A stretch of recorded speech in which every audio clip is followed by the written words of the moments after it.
So as most of you probably know, the challenges with rural service delivery are oftentimes not about building the systems, but about the long-term management and operations of those systems over the long term. And when I asked our presenters today some of the challenges they face with these, with managing these systems, these are the things that they mentioned.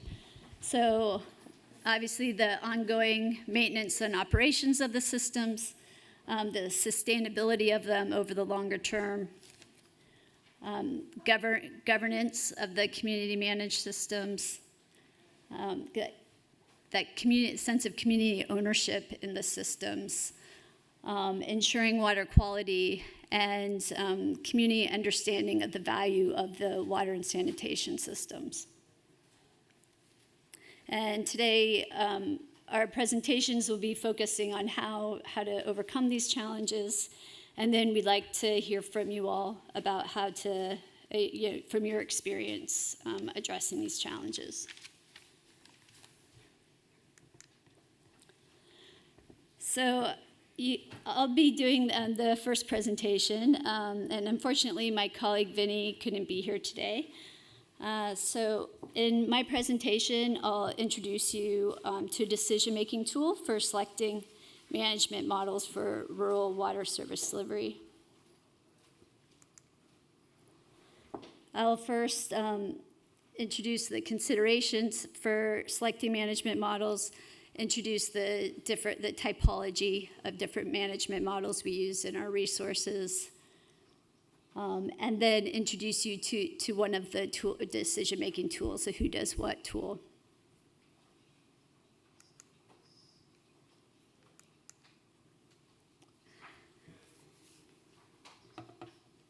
So viable management models for water supply service delivery will depend on the context and the wider enabling environment in which they operate. And some of the considerations that we need to consider when discussing management arrangements for this service delivery are, what are the recognized and preferred management models where we are? What are the regulation and accountability mechanisms? What scale's needed, and how remote is the area? What's the water resource, its quantity and quality, and what's the topography of the landscape? What's the local capacity to manage the system and the existing supply chains? And finally, what support exists to ensure safe, affordable, and inclusive services? So there are several different management models, and this slide shows the typology we use in our resources. And keep in mind, these are intentionally general to be able to apply them to multiple contexts. And so in reality, in practice, you're going to have, hybrid models. You might have models that kind of span a couple of these, and in some areas you're going to have several different management models. But the typology is, in addition to self-supply, there's basic community managed supply services with minimal or no external support. Then we have in the orange the community managed plus models. So that they're community managed, but with external support it could be from a municipality, a private operator, or an association. Next is local government managed models, so where the local government could also be managing the maintenance and operation of the systems, or they could delegate that to private operators. And then we could have public utilities at the local, district, or national level, and private utilities that either had the mandate for the maintenance and operation of systems owned by the national government, or they could be owned and managed and operated by a private utility.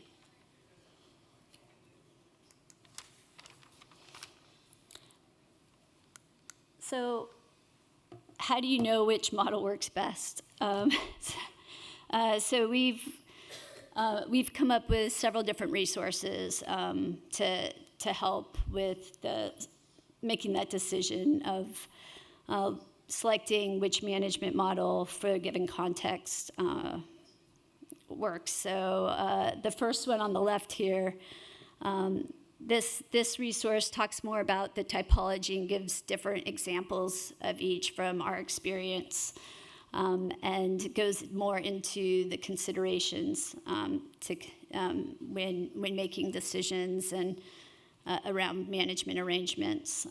The tool on the far right is a decision support tool that looks at the viability of different management models, given the different contextual considerations, and what also gives some tips on different actions you can take to make certain management models more viable for a particular context. But for the rest of this session, I'm going to focus on our Who Does What tool. And all of these are published on our website. And the Who Does What was recently published. And it's a simple tool that helps practitioners facilitate the dialogue between multiple actors, focusing on improving management arrangements for water supply service delivery. So you can use it to either identify gaps or weaknesses in existing model.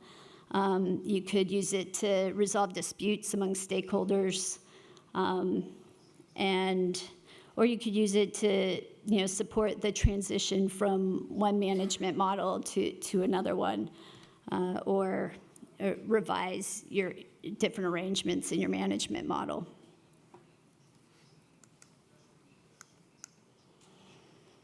So don't worry, I won't read all of these. So within each management arrangements, there are certain functions essential for sustainable water supply service delivery. And these are the essential functions that are used in the tool. So, in purple, you have the various operations and maintenance functions. In green, you have the various operations and maintenance functions. In purple, it's the various commercial functions. Red is the one around the people resources and strengthening capacity. In orange, around asset management. In the lighter blue, these are factors focused on strategic functions, as well as functions around the wider enabling environment. And then finally, in the dark blue, those functions around monitoring performance. So the tool is very simple to use. You have, on the left, you have the list of functions. And then at the bottom, you have all the list of the different actors involved in the service delivery. And then first, you'll go through your existing management arrangements. How is it supposed to, who's responsible for what, under the existing conditions. So there's the in theory, and then the second column is how is it actually happening, so in practice. And then you can have multiple columns looking at different management models and who would be responsible for what under different arrangements.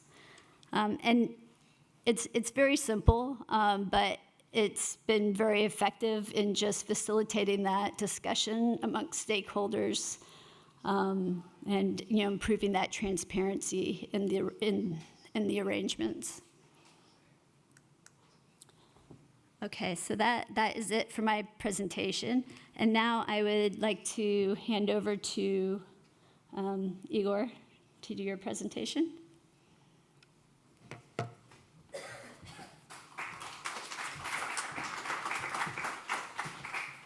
back next.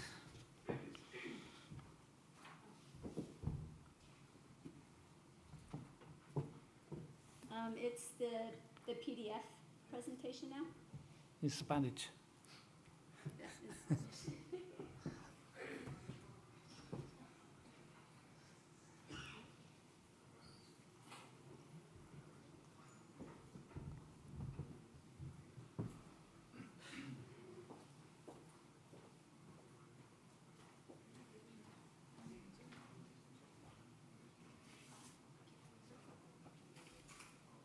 I make the next. They're working on it? Okay. Oh,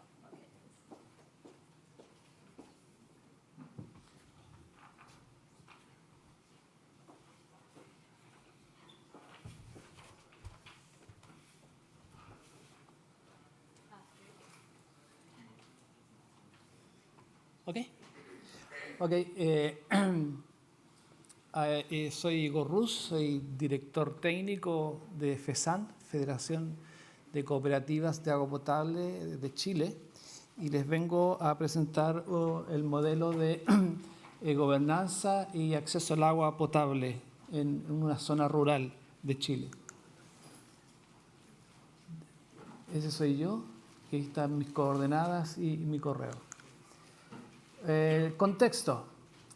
Chile tiene 19,2 millones aproximadamente de habitantes, de los cuales 2,4 millones son abastecidos por cooperativas o organizaciones de agua potable sin fines de lucro, ¿ya?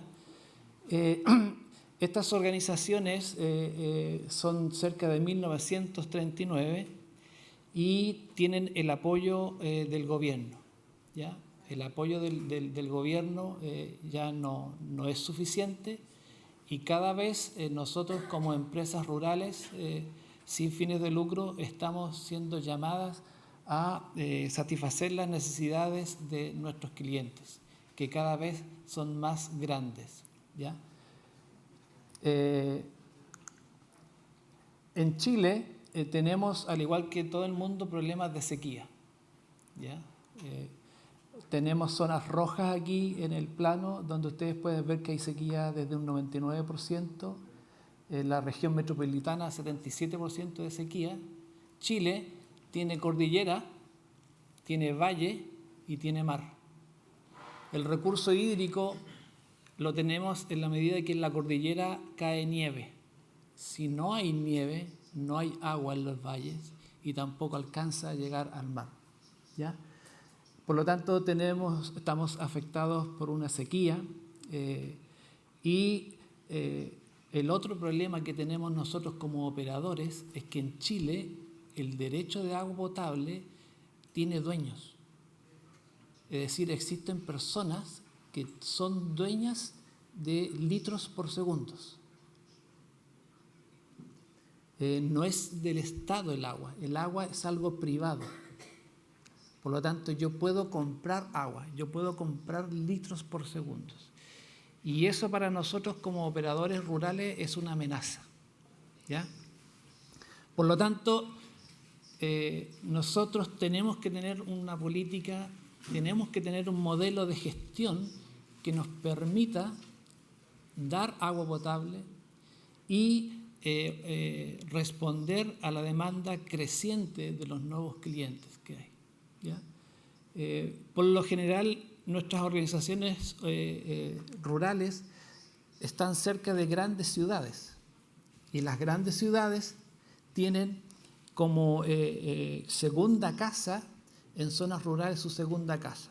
Es decir, tenemos crecientes demandas de agua potable normalmente. Lo otro que nos afecta es que en Chile nace una nueva ley que obliga o establece que cada vez los operadores rurales se tengan que hacer responsables del abastecimiento total de la población. El modelo que vamos a explicar hoy día pertenece a la cooperativa Hospital Champa. Estamos a 40 kilómetros de la capital de Chile, Santiago de Chile, y abastecemos actualmente a 12.000 habitantes. Tenemos 2.700 arranques o medidores de agua conectados a cada familia. Nosotros optamos por generar proyectos de agua potable autofinanciados. Es decir, la cooperativa se puso como meta lograr el abastecimiento de la población en la medida que la cooperativa aportaba el 50% del costo del proyecto y el otro 50% lo aportaba el vecino o el usuario interesado. Para lograr esto, primero tuvimos que organizar la cooperativa. Tuvimos que tener financiamiento, tuvimos que tener números azules, como decimos en Chile. Es decir, tendríamos que tener una finanza saludable, con respaldo.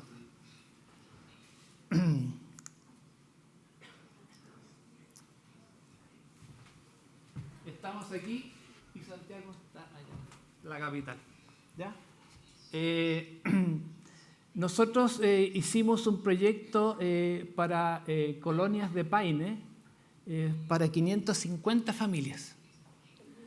Estas 550 familias están esperando hace más de 20 años el acceso al agua potable. ¿Ya? Estas familias pidieron ayuda al Estado para lograr tener agua potable y no fue posible, esperaron años y años. Y en conjunto con nuestra cooperativa se logró definir y financiar un proyecto que, como ven ahí, cuesta $2,2 millones. ¿Ya? Siempre nos preguntan cómo nosotros, una cooperativa sin fines de lucro, puede financiar un proyecto de $2,2 millones. ¿Ya? Y eso tiene que ver un poco con la capacidad que tenemos nosotros, que hemos logrado como cooperativa, en ordenar la casa. Es decir, tenemos que tener ordenado, ser eficientes como organización para optar y ofrecer este tipo de soluciones.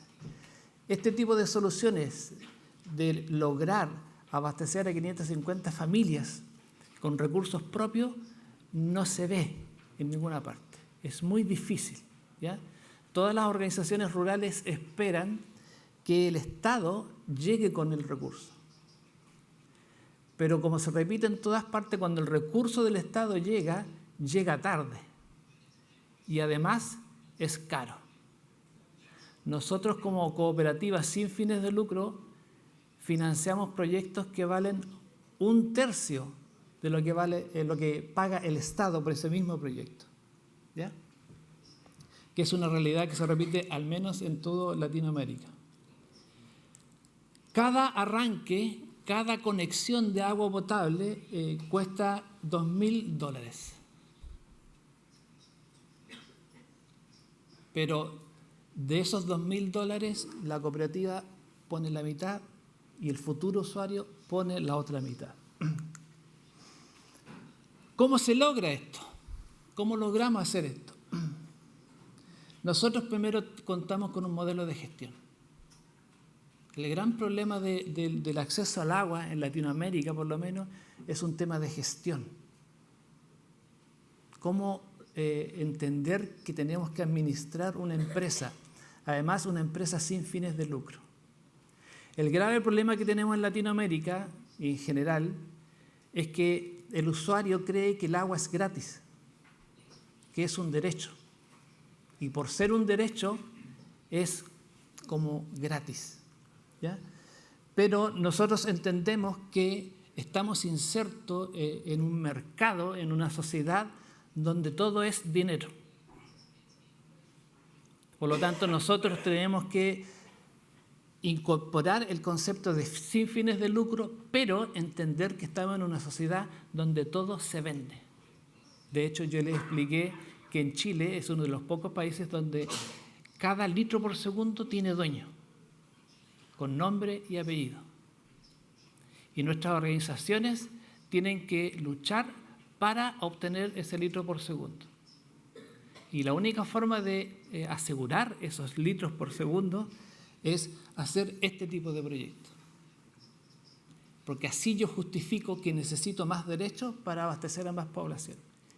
Y así yo también garantizo que en mi área de abastecimiento no ingrese otra organización privada o lo que sea que me va a usar el mismo recurso hídrico que yo tengo en mi zona de abastecimiento. Esto no tiene láser, pero bueno. Este es nuestro modelo de gestión. Este es el modelo de gestión. Se basa principalmente en que tenemos que entender que nuestro objetivo es satisfacer las necesidades de los clientes. En la medida que nosotros entendemos que nuestra meta final es abastecer con agua a las personas, organizamos toda nuestra organización hacia atrás. Y lo principal es que nosotros tenemos procedimientos específicos para cada labor que hacemos en nuestra organización. Segundo, tenemos un liderazgo, tenemos un directorio que está alineado. Todos piensan de la misma forma. Todos piensan que el objetivo es satisfacer al cliente final. ¿Ya? Y por último, como pilar principal, estamos orientados a satisfacer la necesidad del cliente y ser una empresa autosustentable. Es decir, nosotros estamos convencidos que tenemos que nosotros generar los recursos para lograr el acceso al agua potable. Y otro elemento importante es que nosotros tenemos claro que si nosotros no valoramos el hecho de acceder al agua potable, no puede esperar que otro valore el derecho a tener agua potable.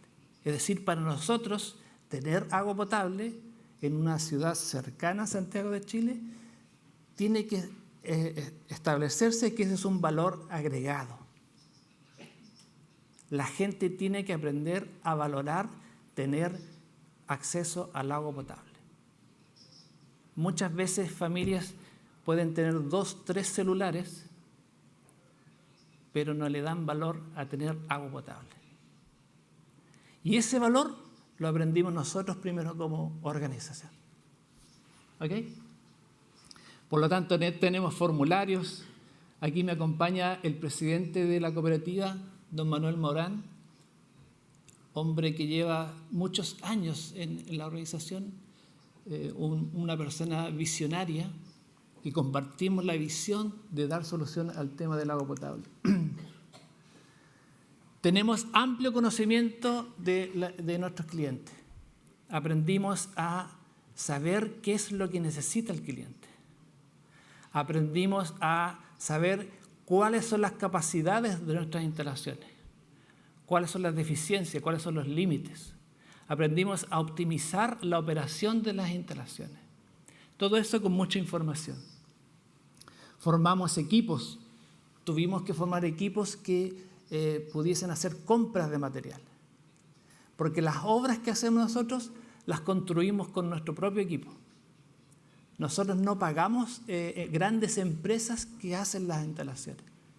Nosotros formamos un equipo y ese mismo equipo de trabajadores son los que realizan las obras.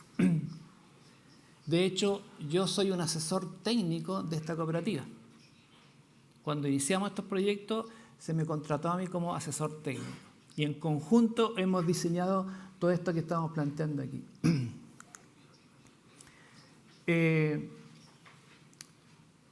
Otro elemento importante es que está el concepto de la confianza, ¿ya? Para que la gente entienda que tiene que pagar un servicio, que tenga que valorar el acceso al agua, pasó por un proceso de confianza. ¿En qué sentido? En que ellos veían que existía una organización, una empresa de agua potable, una cooperativa, que era capaz de hacerse responsable de un proyecto de agua potable de tal envergadura. Y esa confianza se construyó, como ustedes pueden ver aquí en la línea del tiempo, desde el 2014. Es decir, hubo un periodo de conversación, de educación, de planificación con la población. Mucha gente que participaba en las primeras reuniones no confiaba, no creía posible que una cooperativa sin fines de lucro se iba a hacer cargo de un proyecto de 550 familias. Y eso se logró con hechos, con ejemplos. Cuando ellos veían qué tipo de dirigentes tenía la cooperativa, el nivel de especialización que tenía la cooperativa. Por lo tanto, estos proyectos requieren confianza, requiere historia, requiere trabajo con las personas. Y cuando las personas están convencidas, las personas recién ahí empiezan a valorar y empiezan a pagar su parte. Nosotros tenemos una política. Si un proyecto vale 100 millones de dólares, la cooperativa tiene que pagarse primero del 50%. Es decir, con 50 millones de dólares nosotros empezamos, pero lo más importante, terminamos la obra. Por lo tanto, ¿cuándo comienzo yo la obra? La comienzo cuando a la cooperativa haya ingresado el 50% del valor del proyecto. Y ese concepto es clave para nosotros para que hacernos cargo de este tipo de proyecto. El proyecto lo vamos a realizar en 4 años. Ya tenemos agua en la gran mayoría de los sectores y, como ustedes ven, al momento de abrir la primera llave con agua potable, aparecen diputados, senadores, gobernadores, el alcalde. Nosotros tuvimos una visión y trabajamos con stakeholders o organizaciones estratégicas. El alcalde y nosotros generamos una alianza estratégica. El alcalde de la comuna se dio cuenta que nosotros estábamos solucionando un problema que para ellos era un dolor de cabeza, el acceso al agua potable. Y él entendió y él confió que nosotros teníamos la posibilidad de lograr dar agua a 550 familias. Eso, gracias.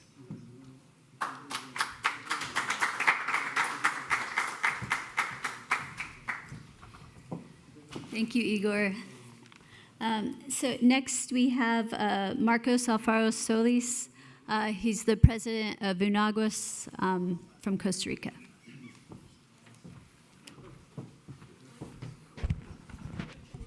Ok. Muy buenas tardes a todos y muchas gracias por permitirme estar aquí. Mi organización se llama Unaguas. Es una unión de acueductos del Cantón de Grecia que pertenece a la provincia de Alajuela. Y para enfocarlos un poquito en el contexto, nosotros nos debemos a un ente rector, a un ente rector que se llama Acueductos Alcantarillados a nivel nacional y al darse cuenta, Acueductos Alcantarillados, que ellos no podían suplir de recurso hídrico a todas las comunidades y a todas las zonas rurales de Costa Rica, se crearon las que nosotros llamamos asadas, acueductos comunales, y en nuestra comunidad, en nuestro cantón, Grecia, tenemos la unión de acueductos comunales que se llama Unaguas, el cual llegó a unir a todos los acueductos del cantón de Grecia para fortalecer la gestión del recurso hídrico. Nos dimos cuenta en algún momento que cuando le pedíamos ayuda al ente rector, le pedíamos ayuda al Estado, esa ayuda llegaba tarde o no llegaba. Si llegaba tarde era buenísimo, pero casi nunca llegaba. Entonces nos dimos a la tarea de formar una organización con personería jurídica debidamente inscrita a nivel nacional, que fue creada el 14 de septiembre del año 2002, cumplimos recientemente 21 años de estar fortaleciendo los acueductos comunales, de estar dándole apoyo a los acueductos comunales, que eso fue nuestro objetivo principal.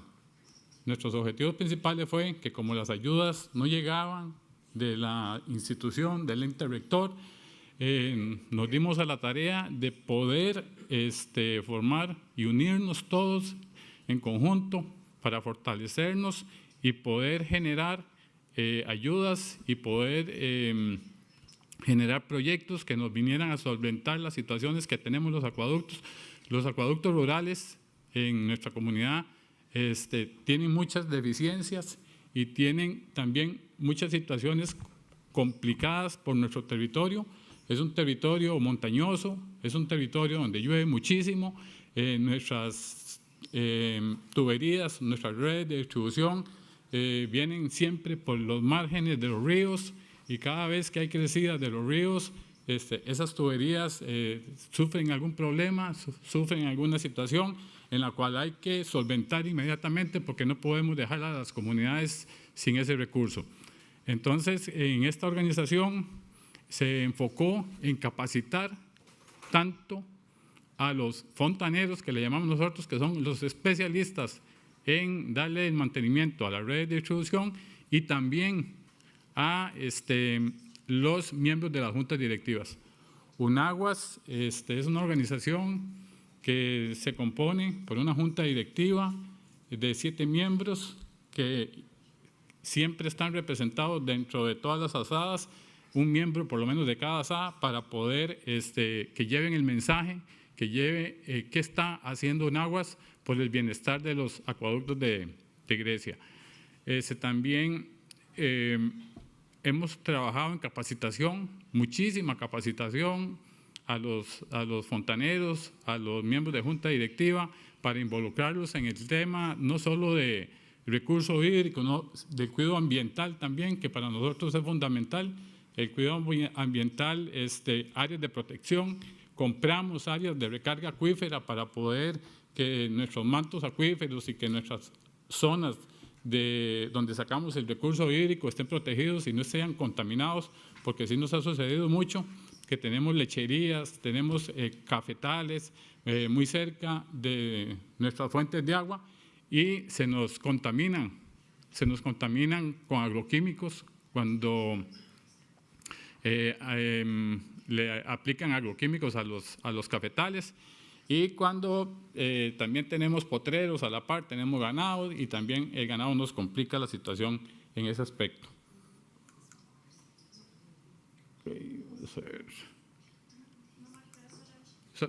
Ok, vamos a ver. Entonces, para continuar, nuestra organización en realidad creo que ha llegado a fortalecer a las asadas del Cantón de Grecia.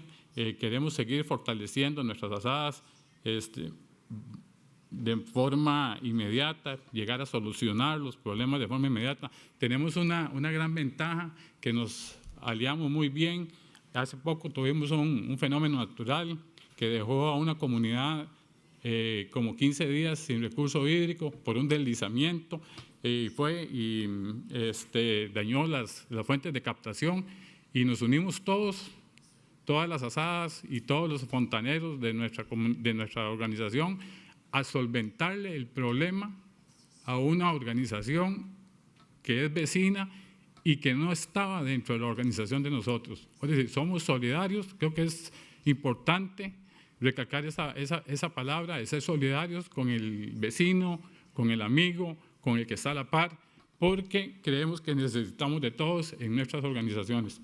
Nuestra organización también ha hecho muchas alianzas estratégicas con universidades públicas y privadas para que ellos, con estudiantes, nos ayuden a resolver situaciones.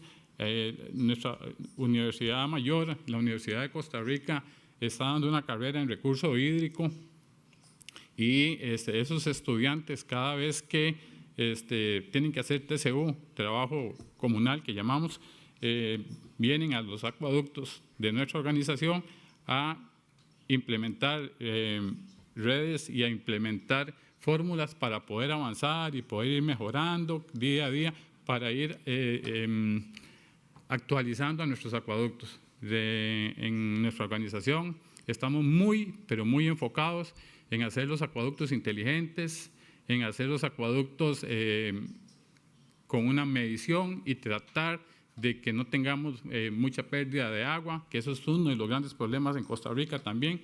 Tenemos un 40% de aguas no contabilizadas tanto en el órgano mayor como en las asadas. Y creo que esas aguas siempre las vamos a necesitar, siempre las vamos a tomar en cuenta. Y para finalizar, como decía un amigo de Mozambique, un lujo no es tener dinero, un lujo es tener agua. Muchas gracias.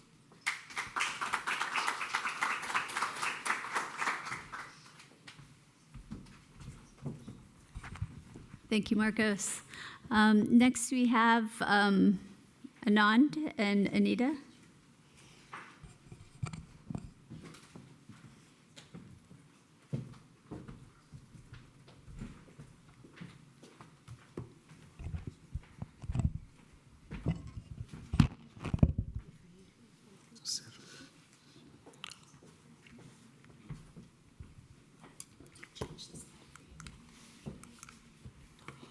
Good afternoon, everyone. Namaste from Nepal. My name is Anand Gautam. I'm currently working at the Water Nepal as the municipal work coordinator. And today we are here. We have mayor from the Godavari municipality, deputy mayor from Godavari municipality also. And for this, today we are going to share about our experience working with water users sanitation committee in Godavari municipality. In this case study, we will try to share you what are challenges over there and how our work project we call is the Godavari Prabal Levas is supporting to the Godavari municipality. If we talk about the Godavari municipality, it's located in the southern part of the Kathmandu Valley. The area is around 96.11 square kilometer. We have done the latest census in Nepal's. Latest census show that household is 24,045 households out of them. And we have in 40 wards over there. In the same municipality, the structure is quite different over there. 3 wards is the completely rural settings. It is the completely rural area. And the 5 wards is the peri-urban. It is going to the urban. And the 6 wards are core urban cities. And the drinking water service provider, if you talk in the same municipality, there are the different service provider. Water Users Sanitation Committee, one of the big service provider. I will talk about later about the purpose why Nepal government wanted to do the drinking water service in community through the Water and Sanitation Committee later. And the Kathmandu Upatyaka Khanepani Limited is the public-private company over there, and the private tanker and jars and bottles, and some are the peoples still there are using water from well, stream, and other sources. We have done the latest discussions with ward levels in the 14 wards. We collected some data from the ward level technical staff over there. While compiling this data, we saw that Water and Sanitation Users Committee over there served around 63.2% households in Godavari municipality. In KUKL, one of the big service provider in the Kathmandu Valley, also served the 26% of one of the urban setting of this area. And the jar and bottles are also active over there. It covers 0.5%, and other sources still there are in the rural area. If you talk well, spout water and other source, it's quite high number, 10.3% are doing. And we have done a lot of some discussion with the community tables and the ward chairs. Now we have 15 numbers of around Water Users Sanitation Committee over there. And within this, out of 15, there are big 3 Water Users Sanitation Committee over there. They cover the 3 wards over there. And these are quite high number they are serving to households over there. And the purpose I just want to share is that why Nepal government wanted to form the water and sanitation uses committee in the rural setting of the Nepals. There are so many rural areas in the Nepals, and the first concept was the capacity development of the local bodies. As local bodies, water and sanitation committee, after investment, they can operate and maintain the system to ensure the safe water over there.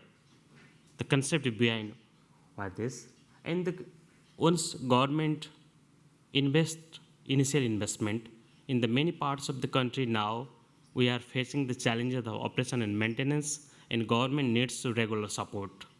And the purpose was, it was expected that the government investment might be reduced or community can operate, so to minimize the government direct involvement in the long term. And obviously, once we formed the water users sanitation committee, before starting the construction work of water supply system over there, the concept was participatory, ownership and responsibility. It has clearly mentions, if you go our rural water supply and sanitation policy and studies, it clearly mentions the 33% represented from women, including the poor, marginal, and vulnerable community over there. And ensuring gender, caste, and disadvantage in the group in the water and sanitation users committee. And in the initial investment, around 10 to 20%, it varies in the context, but to ensure the ownership, initially there is the provisions for the community contributions for local, non-locals, and other materials. As they have one, they can operate in the long-term operation and maintenance of the systems. This is the one photo how water use committee regularly meet in the different part of the country, but it's the representative from our working area. And I just want to focus in the Godavari municipality only now, and only for the water and sanitation users committee and the service of there and the quality and the existing situations of drinking water over there. Once we talk, and once we see some documents in the municipality, still Godavari municipality doesn't have the enough information, sanitation, solid waste, and the waste related data over there. So we have quite challenge to make the plan. And similarly, Nepal government had the new constitutions around 8 years ago, and now 3 tiers of the government. There is the province, federal governments, province governments, and the local governments. If you go our constitutions, the first priority or first responsibility is local government to ensure the right to water and sanitation. In our constitution, it is clearly mentioned that water and sanitation is the fundamental right of the peoples. The responsibility goes to the local government to ensure the right to water and sanitation. So, to ensure right to water and sanitation, local government should have laws, policy, and the act. But once we go there, when we review the data, they are on the process of the formations of laws, policies. At the same time, just few months ago, federal government had just endorsed the WAS Act only. So now it takes the time to roll down in the local levels.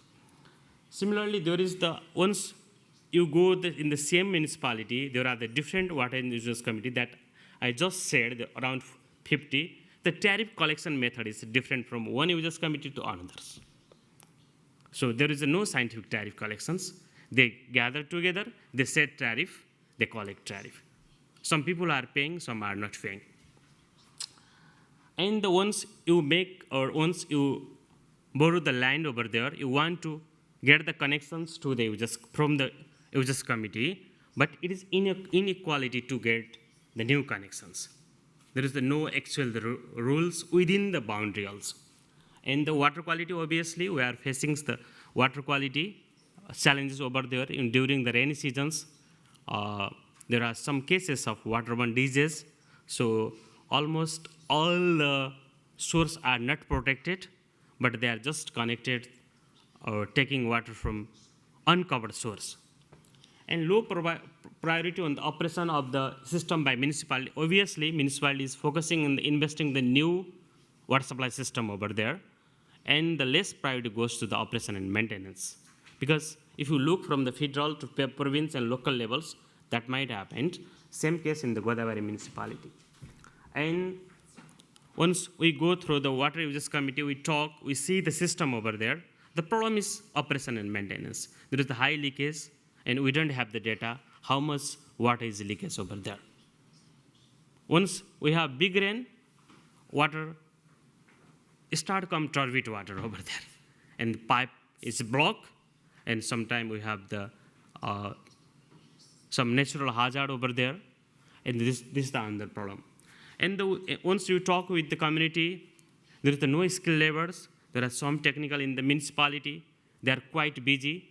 One engineer have a lot of work. They have to look the road, they have to look the building, they have to look the water, they have to look the sanitations. So there is the low skilled human resources, and obviously, still now, even Godavari municipality doesn't have the regulations how to regulate water sanitation users committee. The internal governance system is quite challenged over there, because some users committee have the big fund, but they don't want to invest in the water quality to ensure water quality. Rather than ensuring water quality, they are boring, they are investing in the construction of buildings, getting land. That's the problems. And I just want to share you that it has just been around 1 year, OP is supporting Godavari municipality. I am from Water Nepals. Similarly, we have the one technical support, one utility company in the service provider in Sweden, called it Backins. And similarly, we are getting support from Water UK team, technical team. They visit our municipality, they provide the technical guidance, as well as we are regularly getting technical training from Water UK and Bagging. Now, first, we realize that data is important to make the plan, to make the decisions. We believe that data-driven decisions only make the change. So now, with the help of the federal government, we are collecting some data to make water and sanitation and hygiene plan of Godavari municipality, as it can ensure SDG 6 goals, as well as the Godavari municipality commitment, as well as our constitutions that we have clearly mentioned that water and sanitation is fundamental right to ensure right to water and sanitation. And another is that we are also looking at some plans, policies, and regulations.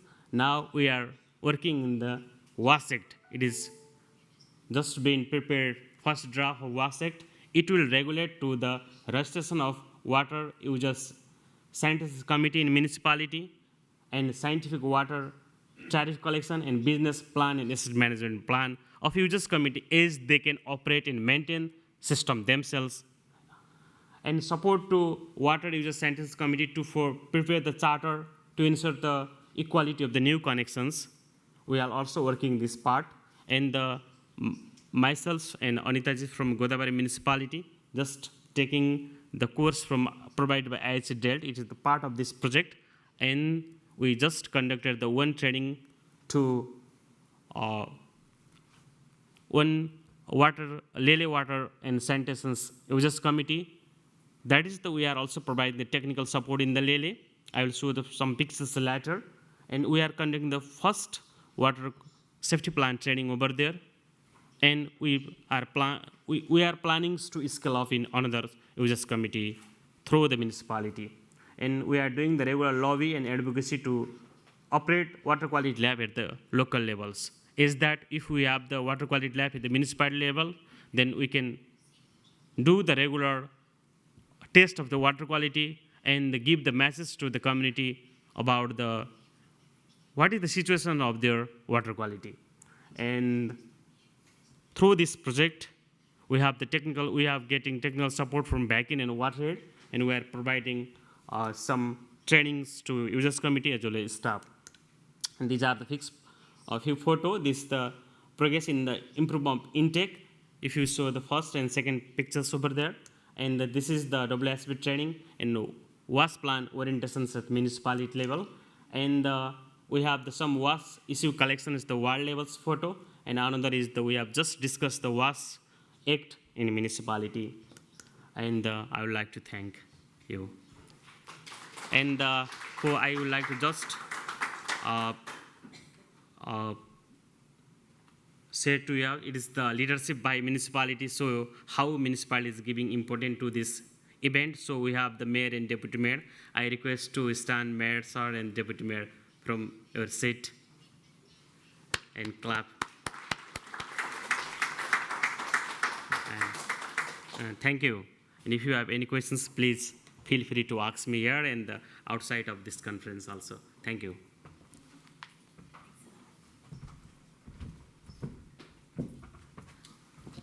Okay, so because we got started a little late, I'm going to suggest we jump right into the group breakout sessions. But please come up to us. There's a break after the session, so please come up to us and ask us any questions after the session. We're always happy to continue the conversation. So for right now, we're going to break out into smaller groups. The groups can decide on which option they would like to discuss in the group breakout. One is focusing on the challenges that were presented at the beginning, and then first discussing, are there any other key challenges that should be added to that list?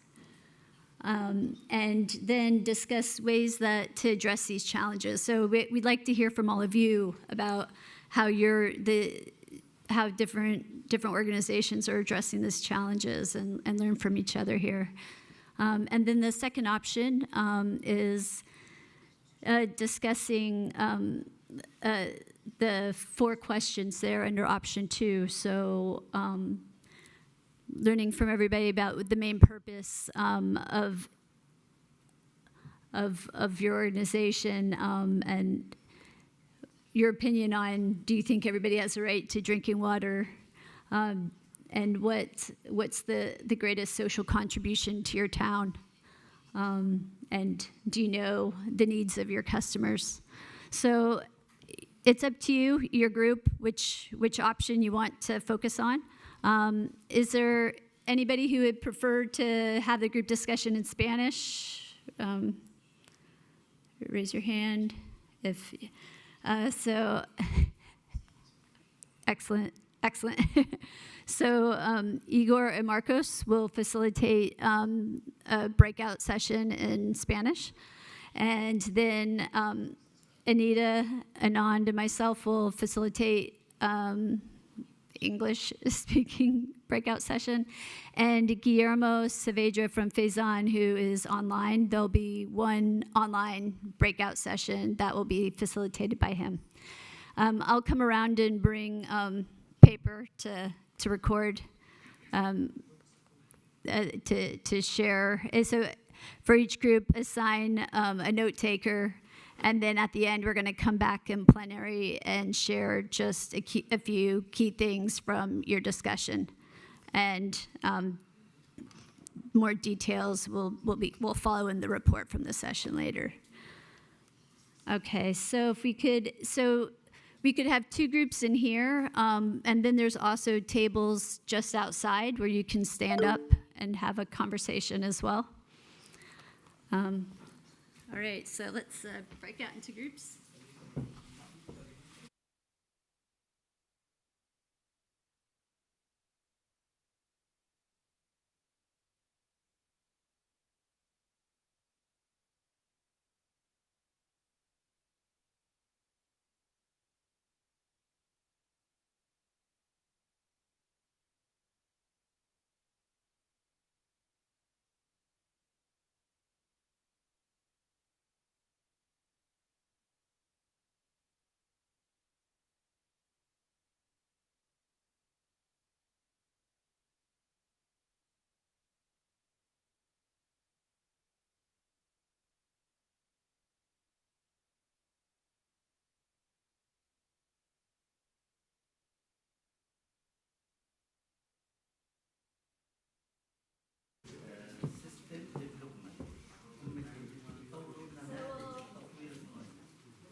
Okay. Yeah, you can, yeah. Let's see. Do we have a group spec? Yeah, we can do it in Spanish, yeah. So first, we're going to hear back from the online group.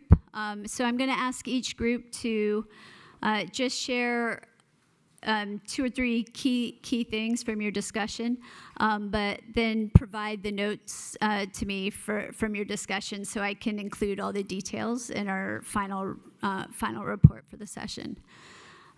So first, I'll ask Guillermo to give us their summary. And let us know which option you did, option 1 or option 2.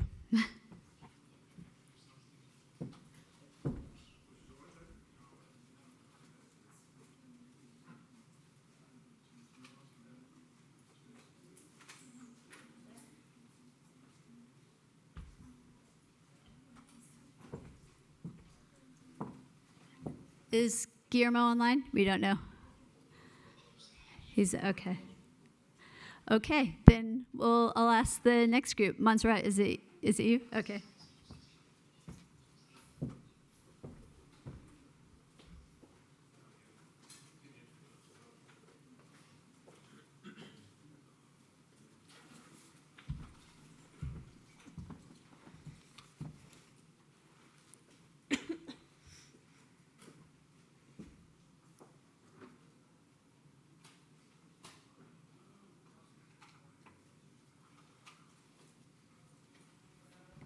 Buenas tardes a todos y todas. Bueno, mi nombre es Montserrat Bolaños, yo soy gestora hídrica y soy la directora de UNAGUAS, de la Organización de Costa Rica. Nosotros como grupo en español escogimos la opción número 2 y estas son nuestras respuestas. En cuanto a la primera pregunta que hacía alusión al objetivo que teníamos como operadores, pues entonces decidimos hacerlo en 2 partes, más que todo uno basada en la realidad de Costa Rica y otro en la realidad de Chile. Entonces, bueno, nuestro principal objetivo notablemente va a ser proteger el recurso hídrico y las zonas de recarga acuífera, porque, bueno, en Costa Rica, por ejemplo, nosotros tenemos muchas montañas que ahí es donde se produce la mayor cantidad de agua llovida. Y si estas montañas están deforestadas o si no tienen una buena zona de recarga, pues todo el recurso hídrico al final se desperdiciará, ¿verdad? Y también, bueno, como antes expuso Igor, también está la necesidad de satisfacer todo lo que los clientes necesitan, en este caso los consumidores de agua. La segunda pregunta es bastante controversial, ya que pregunta, ¿verdad? Si el recurso hídrico es un derecho humano. Y bueno, en realidad sí, ¿verdad? Sabemos que el acceso al agua es un derecho de todos y todas. Sin embargo, casi siempre en todas las legislaciones de los países lo que se dice es que esto se puede cumplir siempre y cuando cumplen las necesidades que se establecen. Y ahí es donde viene la importancia de que nosotros como gestores comunales podamos hacer llegar el agua a todas nuestras personas y dejar a veces, en realidad, de lado esta burocracia y hacer por aparte nuestro sacrificio para poder hacer que estas personas tengan recurso hídrico. La siguiente pregunta es con respecto a la contribución que han hecho nuestras instituciones con el recurso hídrico en nuestras ciudades o países en realidad, y básicamente se basa en poder brindar a toda la comunidad el servicio de agua potable en términos de calidad, de cantidad y de continuidad. Y por último, que si conocemos las necesidades de nuestros consumidores. Y en realidad sí, en Costa Rica nosotros tenemos muy claro que aunque ya se cubrió la parte de agua potable, hay una necesidad gigantesca que se tiene que cubrir, que es con relacionado a las aguas residuales, ya que solamente un 15% se cubre y en las zonas urbanas. Eso sería nuestra presentación. Gracias.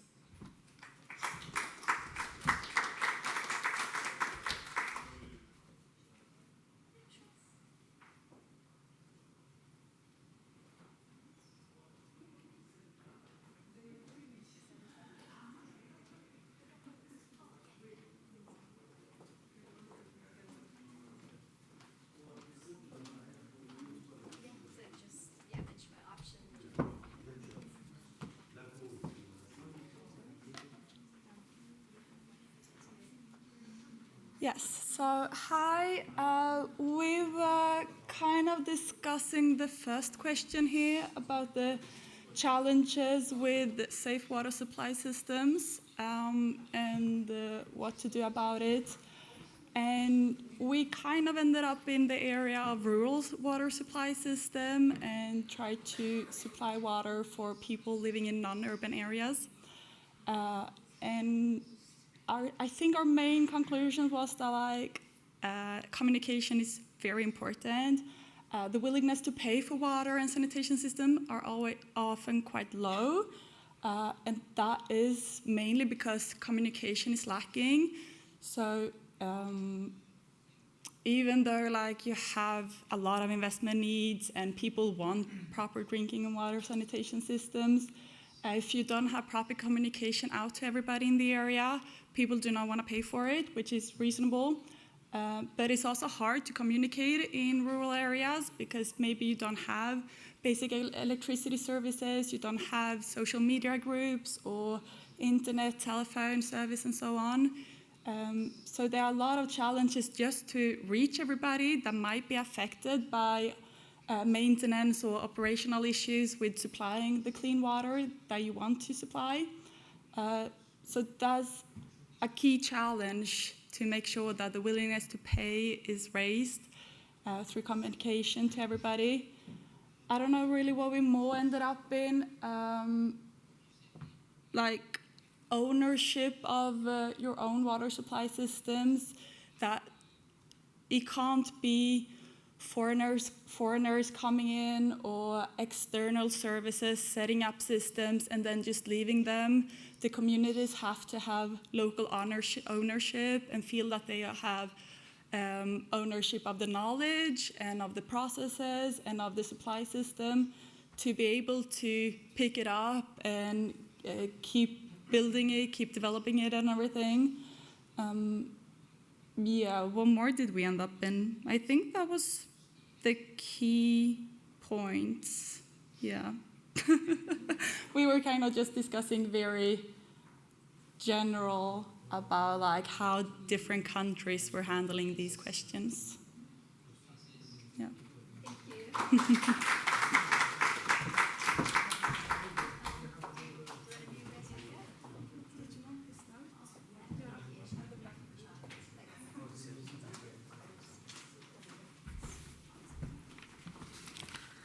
Thank you, all of you.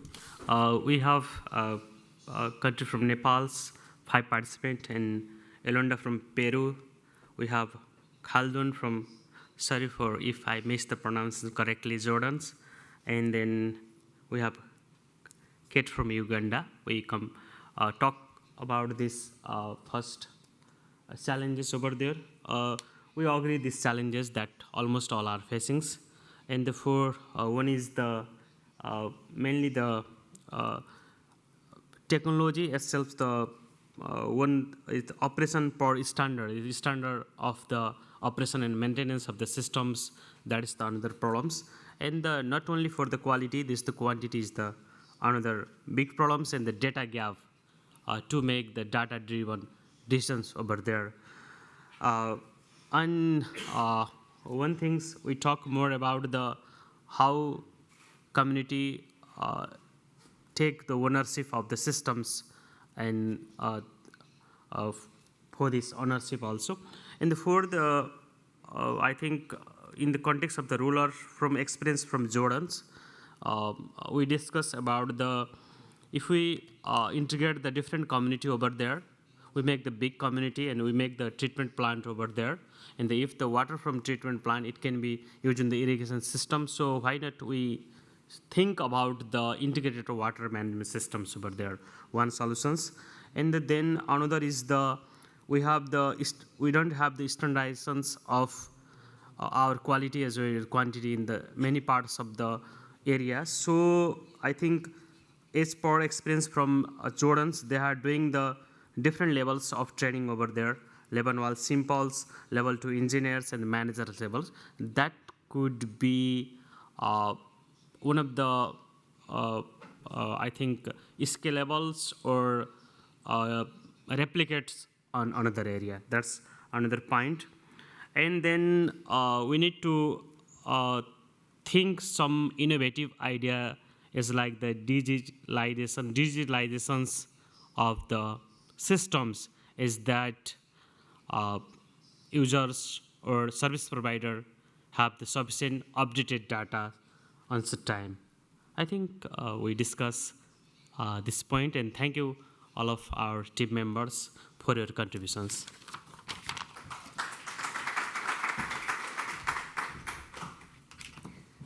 All right, thanks. Thank you for sharing, everybody. I think we have Guillermo now. I'd like to hear from the last group, which was our online group. Guillermo, please share your findings. Hello.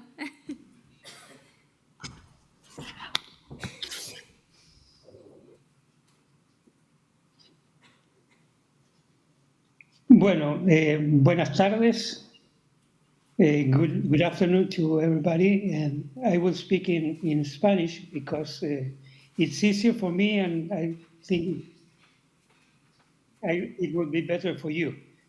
Así es que voy a hacer solamente unos pocos comentarios respecto a la sesión que me pareció muy interesante. Lamento mucho no poder estar con ustedes en esta oportunidad, pero los felicito por las iniciativas y sinceramente creo que podemos hacer muchas cosas juntos. He hablado en detalle con Ginny al respecto en días anteriores y vemos que los problemas de agua potable y saneamiento rural son bastante comunes en todo el planeta. Y al respecto, entonces, yo quería hacerles un anuncio o una propuesta que ayer realicé al comité directivo de GWOPA durante la reunión anual del comité y que consiste básicamente en impulsar la creación de una plataforma mundial de WOPs rurales. Yo creo que están las condiciones para emprender esta aventura, por así llamarlo, porque existen las capacidades, está demostrado con las intervenciones de ustedes, existen los organismos que puedan llevarlas a cabo y principalmente, y lo más importante, existen las ganas, ¿ya? Hay mucho interés y mucha pasión en todas las organizaciones comunitarias en hacer cosas y hacerlas bien. Yo estoy gratamente sorprendido por la reacción que tuvimos ayer en el comité directivo y espero poder darle mejores noticias y noticias más alentadoras respecto a esta propuesta que obviamente va a requerir mucho tiempo de maduración y de conversaciones, pero bueno, la idea está lanzada, hay muchas experiencias exitosas en Latinoamérica a través de la red regional WOPLAC, hay experiencias exitosas con la plataforma nacional de Indonesia, PERPAMSI, y por supuesto hay muchas iniciativas aisladas que podemos ir integrando en el tiempo de manera de lograr un movimiento más sólido y desde luego con financiamiento para poder avanzar en el intercambio de experiencias y mejores prácticas e implementación de modelos de gestión para las organizaciones rurales. Así es que es lo que quería comentarles y bueno, ya seguiremos en contacto. Creo que con WaterAid tenemos una muy buena comienzo de una posible alianza y ya estudiaremos las maneras de seguir avanzando. Así que muchas gracias y un gran saludo a todos desde Chile. Gracias.